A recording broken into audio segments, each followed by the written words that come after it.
Hello అందరికీ ఇవాళ అయితే నేను గుజరాతీ స్పెషల్ వైట్ డోక్లా అయితే చేస్తున్నా. చాలా సాఫ్ట్ అండ్ స్మూత్గా చాలా బాగుంటాయి. ఒకసారి ట్రై చేయండి.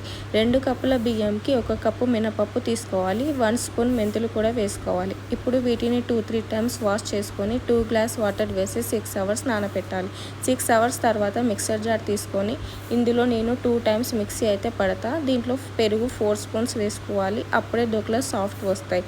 2 పచ్చిమిర్చి కూడా వేసుకోవాలి. స్మూత్గా మిక్సీ పట్టుకోవాలి. సెకండ్ టైం మిక్సీ పట్టేటప్పుడు 3 స్పూన్ పెరుగు వేసుకోవాలి. సెకండ్ టైంలో పచ్చిమిర్చి అయితే వేసుకోవద్దు.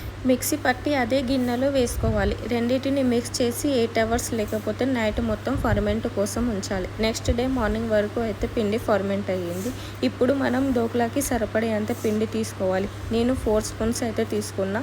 మిగిలిన పిండితో మనం దోశ కూడా వేసుకోవచ్చు.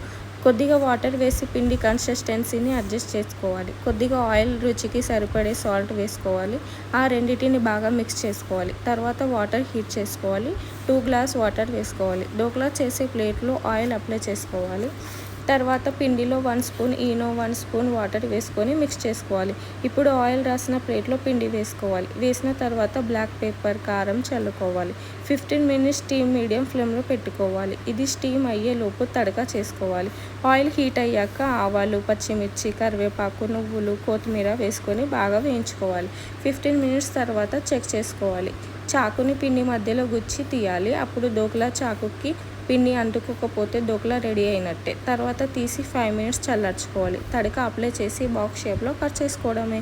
అంతే అండి, చాలా soft and smooth white dhokla అయితే రెడీ అయిపోతాయి. మీరు కూడా ఒకసారి ట్రై చేసి ఎలా వచ్చిందో కామెంట్ చేయండి. వీడియో నచ్చితే ఒక లైక్ చేసి సబ్స్క్రైబ్ చేసుకోండి.